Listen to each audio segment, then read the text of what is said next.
su 2500 passaggi verificati nel marzo scorso, oltre 1200 veicoli superavano i 90 km orari. Quindi le sensazioni dei residenti sono state verificate dalle forze dell'ordine. Il sindaco Marco Schiesaro risponde con altrettanti numeri alle contestazioni che l'associazione Alt Velox muove contro l'amministrazione comunale sui 2 autovelox posizionati lungo la strada regionale del Santo, la SR 307, vicino all'incrocio con via Donizetti.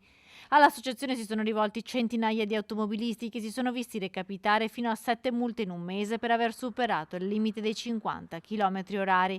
Il sindaco dice che i velox sono stati posizionati dopo le continue richieste dei residenti che hanno raccolto anche 300 firme. Io devo pensare sempre non a chi trova giustificazioni per togliere i controlli o diciamo trovare alibi alla violazione delle regole e delle norme. Io sto dalla parte dei cittadini, tantissimi cittadini di Cadoneghe che risiedono a Cadoneghe, che hanno promosso negli anni una petizione che ha raccolto il consenso di oltre 350 persone, che sono la quasi totalità delle persone che si trovano in quel tratto di strada, che chiedono di essere garantiti nella loro incolumità, nella loro sicurezza. Quel tratto di strada è molto trafficato e si contano circa 30.000 veicoli al giorno. La sicurezza di automobilisti e residenti dunque va tutelata, spiega il sindaco. Di fronte ai dati dove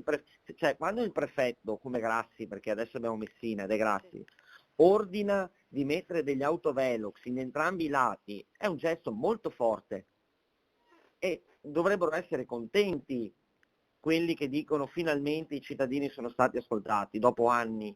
Il sindaco specifica anche che c'è stato un periodo di rodaggio e di informazione e che i velox sono segnalati. I segnali sono presenti prima dei velox, 4 cartelli per parte, abbiamo segnali luminosi e sono inseriti in tutti i monitor luminosi con la banda passante all'interno del territorio, quindi sono ampiamente segnalati.